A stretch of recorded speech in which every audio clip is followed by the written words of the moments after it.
This is the Action Movie Guys podcast, bringing you action movie reviews from across the decades, plus box office numbers and insight like never before. And now, your hosts of the Action Movie Guys podcast, Alex and Nate.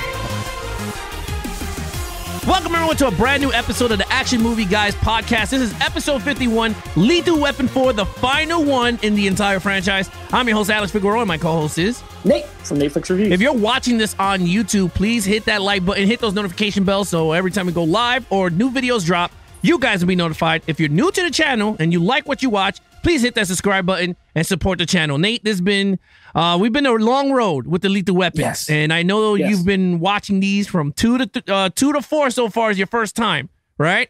Correct. Yeah, first time watch, everything after, and honestly, Lethal Weapon 1, that was only maybe my second time watching it, but I hadn't seen it. So yeah, all first time watches for me, so this was fun. It took a long time to get through it, but not really, it just took a long time for us to review it, because I watched them all.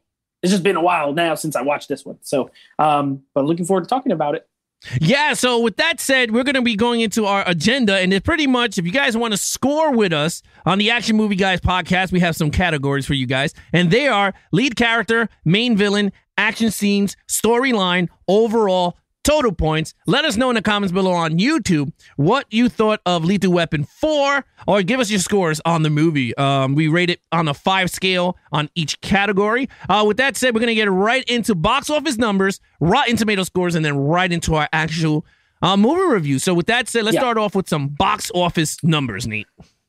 Okay, so I don't remember what the other ones made, but I know they were a lot of money. So I'm going to say, knowing, so I'm not cheating, but I'm going to use my powers of deduction here. Sherlock. Knowing that this was the least critical, with that in my back pocket, I'm going to say this might have been the least successful. So this feels like a movie that made $127 million. $127 million domestic. All right, so here we have it. Let's see if Nate is right on this. These are the box office numbers for Lethal Weapon 4 from 1998. And they are domestic. You were very close. Domestic was $130,444,603 on an international of $155 million with a worldwide total of $285,444,603 on a budget of $140 million. Successful movie. It is a success. Yeah. I think the other ones were more as far as budget. Part 3 was the highest box office one. ratio. Yeah. But that's still, I mean, almost 300 million, it did well. Yeah, plus the so DVD sales. Wow, I was pretty close. You were off by 3 million.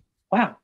Remember that one time when I was got it right on when we did Black Panther? I got it exactly right. That's never going to happen again. But I was pretty close. I'm pretty proud. Now, moving on to Rotten Tomato scores. So, I don't know how we're going to guess this because truth be told, I already told you these scores. But I think we'll just give them the box office score or the Rotten Tomato just go right scores, into it. Yeah, because you already know them. Yeah. So, and this one is the least. It has the lowest critical score on Rotten Tomatoes, 53% critic score, 64% from the audience. So, since you're not guessing, Alex, what do you think about those numbers? It's very interesting, and I really want to know our takes on it. Does it match the critics and the audience when we start talking about the reviews? Because honestly, each movie, when me and you were rating them, we're kind of like the critic and the audience, because I was a little higher where yours was a little lower. So I feel like it was like one of those balance, like it's kind of balancing out here. And I want to know how it's going to balance out with this final movie and see how it goes from there.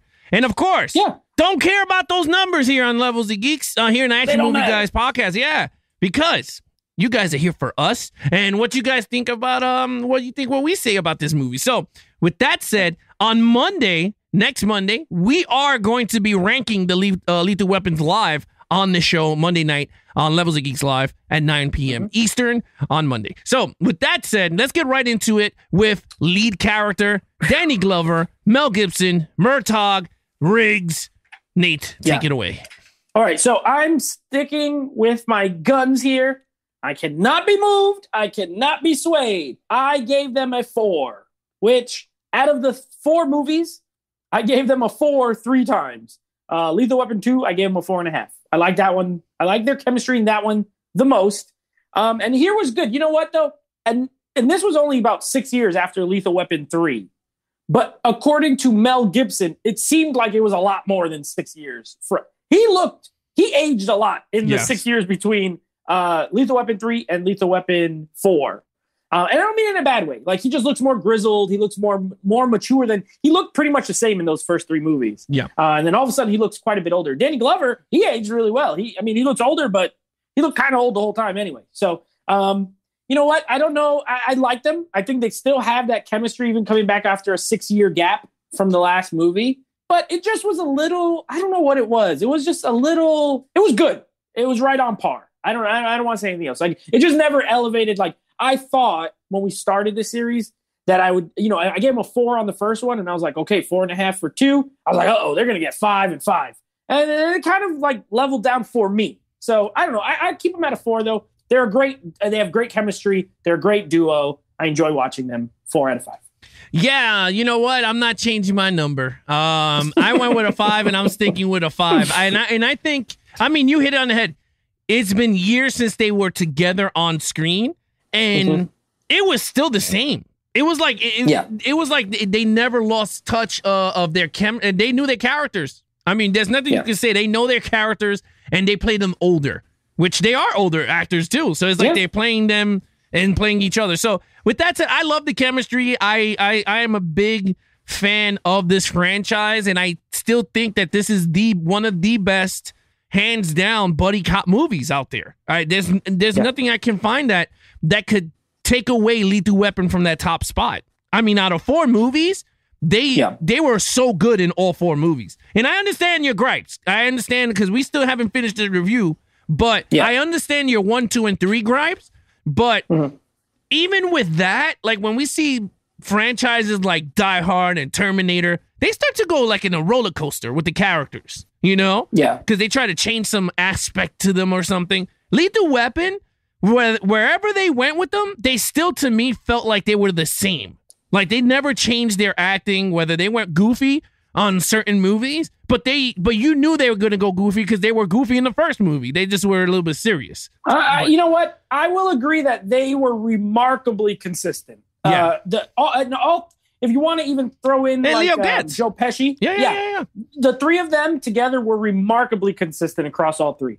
Or the 3 that they were in all together, all 4 for the other 2 leads, Yeah. I wouldn't argue with you there. Absolutely. Yeah. So with that said, look, I gave him a 5. Nate gave him a 4. Let's get right into main villain. Now, main villain here, this is a big one, because this is the first time you get a big star. At the time, Jet Li comes into the cast of Lethal Weapon, and honestly, he fit the movie. I thought he's the best villain that they had in the entire franchise. I know Nate, that was biggest Nate's complaint in the entire franchise, which I agree with him. They did not have a one nemesis that they could, fight off and stuff. Now for me, Jet Li worked. You had a martial artist. It's it has that's the storyline they went with.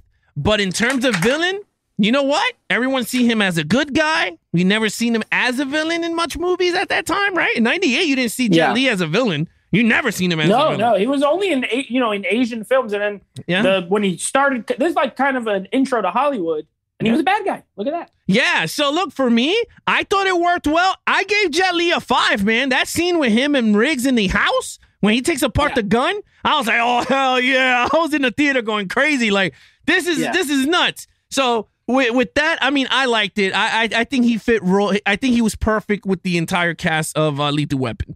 And he wasn't corny, and he wasn't over the top acting like other actors when we saw in this entire franchise. Nate? Yeah. Okay. So I was torn on this one. I'll be honest, because I like Jet Li. I do. And this franchise, I'm glad you said it, because this has been, I think they have a weak villains in this franchise, period. Yeah. This one is going to be my highest score, but it's still not a super high score. But I gave him a 3.5. I agree with you extremely on the physical stuff, right? He's the first villain that they actually have to fight or can fight back, and he's a threat. You know what I mean? Like, he's a threat to them. It's always this, all the other ones, it's like an old guy, or like a guy who has 1,000 henchmen who, doesn't really want to do anything. Yeah. Or who has like a master plan. Jet Li's not a master plan like villain, you know? So he's great in the action scenes, which made me, you know, like I wanted to give him higher. The only problem is like he doesn't speak, he doesn't really talk a lot. You know what I mean? Is he a super interesting character? No, not to me, but he's formidable as an action villain. So I fell somewhere in the middle. I gave him a 3.5. I thought he was good. I thought he was the best in this franchise. I don't even remember his name, you know, to be honest. So, but he was good. He was good. I don't even think they named him much in the movie. You know, I don't think they did. I don't remember his name because I don't even know if he had one. Yeah, I don't even think they gave him a name because I remember that when they were investigating him, they were like, "Who was the Chinese guy that killed the dude with the beads?" They kept saying the dude with the beads. As Chinese guy. Yeah, with the beads. I always remember him with the beads because he kept messing with the beads. His name is Hua Sing Ku. I don't remember that. I don't remember that in the movie. Asian sounding name. So yeah. But he was good. He was good, and he was young. He was still in his prime. Yeah. Fast. Awesome. All right, so there you have it, guys. Look, I gave him a 5. Nate gave him a 3.5. Let's get to action scenes because this had a lot of action scenes in the movie. This one did, and I love the so in these, especially the 2, 3, and 4. They almost have like a cold open type scene where they have this scene that really it doesn't have anything to do with with like the storyline, but it's just there. This one is the best one in my opinion. It was hilarious. Yeah. This dude is just for no reason on earth is walking around like downtown in LA with a flamethrower and a machine gun and like super body armor. Yeah. So yeah, like why? I don't know, but the visual of it was hilarious. Their plan, like they go out there and run it and do the chicken dance and all that. Take off your pants. Take off get naked, and then he'll be distracted. And he does it. Yeah, it was funny. It was my favorite one. He said, "Bark, come on, Riggs." Yeah. and then afterward, he's like, "Hey, how'd you like my chicken dance?" And Riggs is like, "I just made you do that because you didn't really have to." He gets all mad. So it was my favorite one. The action scenes in this one is the most, and I mean, granted, it's the newest movie, but it felt, like you said earlier, more like modern action films. The way it was shot, the way it was staged. Yeah. It felt less 80s and more 90s, which I'm a fan of 90s action films. So I really like the action. It's still, none of these movies, it is a buddy cop movie. So it's more action comedy mix. So none of the action ever like elevates to like top tier, in my opinion. But it's very good. I gave it a 4. Okay. Yeah, so look, for me, when it comes to action, I agree with you. This one, after rewatching this, I was very surprised how the action was still good after all these years. Like, you could sit back and you could appreciate this movie's action. Just like when you sit back and you can see Die Hard 1. You know what I mean? Yeah. For what it was at that time in the 80s. Or, yeah, right? It came on the 80s. Yeah, 80s. I hope I was right. Yeah. So, with this one, you're absolutely right. This felt like a 90s, like a Speed Part 2 type movie. Because like, even when they're doing the car chase scene in the highway, felt very freaking 90s. You know what I mean? Like, and it was long. Then you had like the fights between, Jet Li and Riggs and Murtaugh at the end. And you thought Riggs was going to die underwater. So I thought it was great. I thought the action scenes were good. I thought they played with them being old. Because that was like the big knock that they can't do it no more. When Riggs is trying to run and he can't run. Like, and he did all that stuff. Yeah. So with that, I gave it a 4.5. I don't think it was a perfect action movie. But I think it's the highest one I think so far I gave it in the action. Out of all of them. So, but still, there's not a knock. You're going to enjoy the action in this movie. It has really good action. Even when Riggs go on the boat and he finds them on the slaves under the boat, the refugees, he finds them and all that. Like, that was a really good sequence there. There's a lot of good sequences in this movie than prior movies. Really good set pieces. Yeah. Like really well constructed and very well shot. Richard Donner, he's very good. He shot it well. Yeah, it looked good. Even with Renee Russo pregnant, she had a great fighting scenes with Jet Li. She didn't have the karate from Part 3, but she still was pretty good. Yeah, and that's the thing that she was like throwing karate kicks. And that's what I think I liked about that scene, because she went toe to toe. Well, she didn't go toe to toe, but she attacked Jet Li, and he knew she was pregnant, so he just did that one leg over his head. I was like, damn, this dude is flexible. Like, he just went whack. I was like, oh, this dude's crazy. But anyway, that was a 4.5 for me. Nate, that's a 4. Let's get right into storyline. It was all right. So I don't know what happened here. Okay. But for some reason, like the more these movies go on, they get so convoluted. Like these storylines are so convoluted, but for no reason. Like there's, and I said this in in Lethal Weapon 3. I think this one was better, the storyline. But I just feel like there's way too much going on all the time. Yeah. All the time. They literally, every scene, like if you watch the first 40, 45 minutes of this movie, every scene introduces like some new plot point.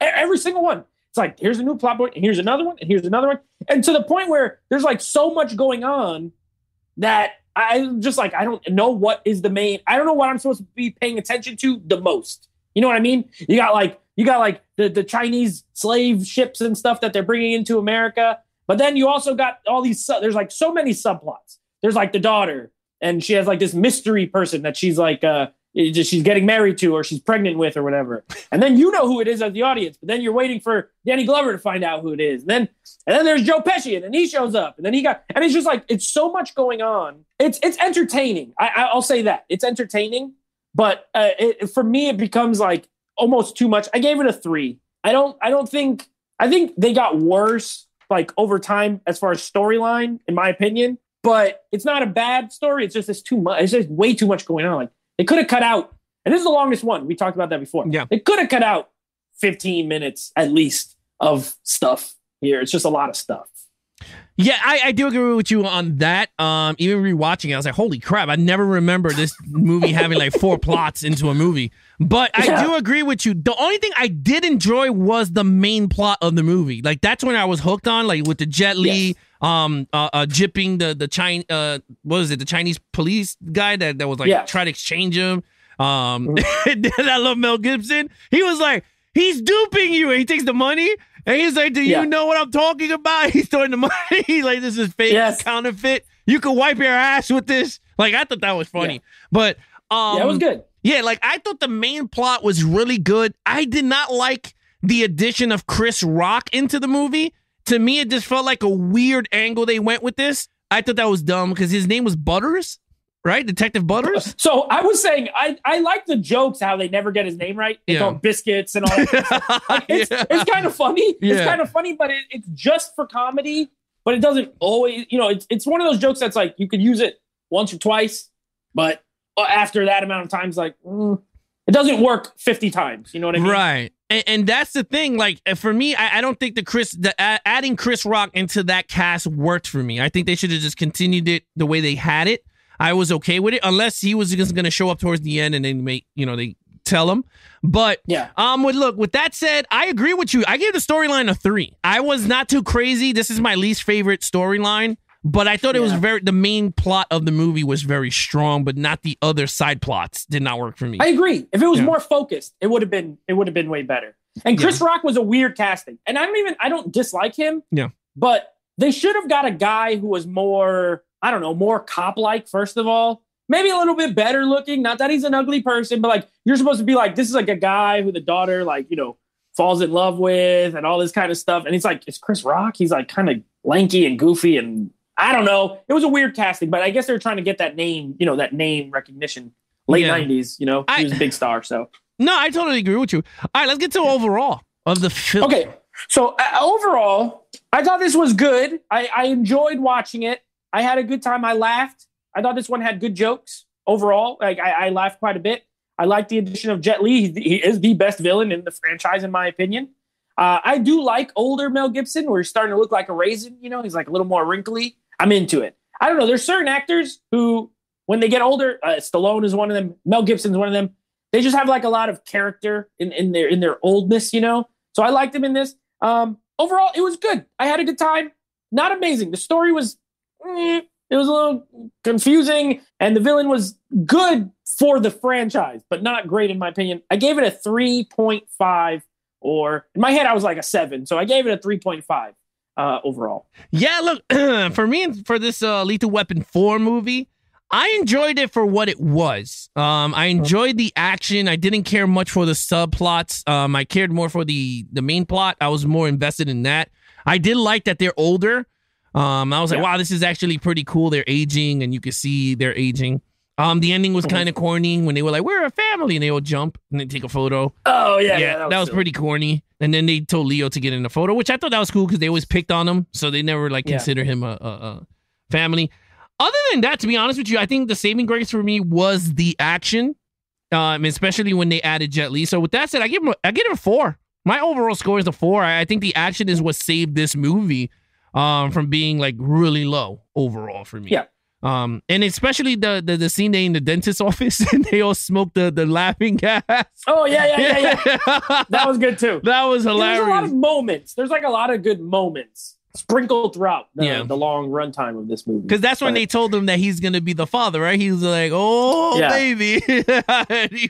He punched him in the mouth. It's like, what you punch me for? That was funny. You know what? One thing I want to say, though, is just for my, because I feel like it goes in the overall, and we're going to rank, like Alex said, we're going to be ranking these on Monday live on the show. But so make sure you're there, Levels of Geeks, Monday night. We're going to be ranking them. But I will say, I'm looking at my scores, and besides 3, and even, you know what? 3 was my least favorite. Sorry, spoiler alert. It was my least favorite and my lowest scored. But we've watched movies that I gave lower scores to than 3. Yeah. As a 4-film franchise, it's pretty solid overall. Like, it may not be my favorite franchise. Most of these are first time watches for me, but I wouldn't put it in the upper echelon of series. But I'd probably put it in the next tier, right below. It's consistent, it's solid.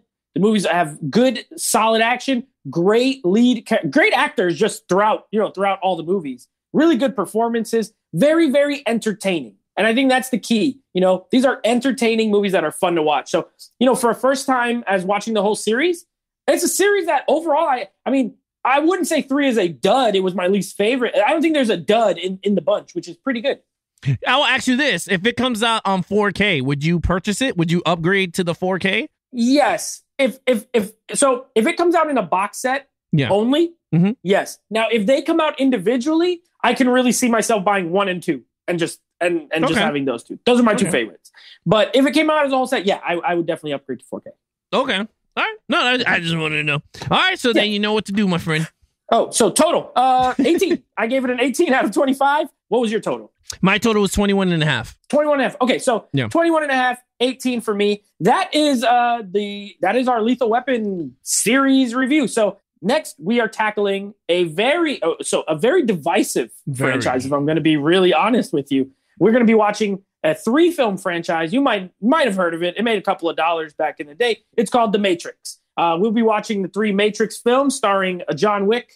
John Wick. Sorry, John Wick and the old guy with the birds from John Wick. Yeah, the Bowery King. Yeah, that's right. We got Lawrence Fishburne, Keanu Reeves. Yep. I'm looking forward to this because I've seen the first one a million times, but 2 and 3, I've seen one of those more than the other ones, and there's one of them I haven't seen in a very long time. So that's the next franchise we're going to be tackling. Keep an eye out for that next week. Also, next week we're going to be continuing Jason Statham movies, and we're going to be reviewing Death Race. So that should be a lot of fun. I don't know if you've ever seen Death Race, but it should be interesting. I seen Death Race. I seen Death Race. Yeah, I never seen the original with Stallone, but I seen Death Race. Me neither. Yeah. This is the Paul W.S. Anderson version. Death Race. Yeah, not the Stallone one. Yeah. Look, if you guys enjoyed this video, again, please hit that like button, hit those notification bells, so every time we go live, you guys will be notified. If you're new to the channel, please hit that subscribe button, support the channel. Again, if you want to follow us in our social media platforms, please follow Nate over on Instagram at NateFlix Reviews. Check out the podcast with him and his friends called NateFlix Movie Reviews on Apple Podcasts, Spotify, anywhere you listen to your podcast on. Levels of Geeks, go to www.levelsofgeeks.com. We have all our content there, nicely organized. And then we have our merch. You can support the channel and the show by buying merch. Other than that, everything else is Levels of Geeks across all platforms except TikTok and Facebook. Till then, I'm your host, Alex Figueroa. That is your host, Nate. Be awesome to each other and geek out.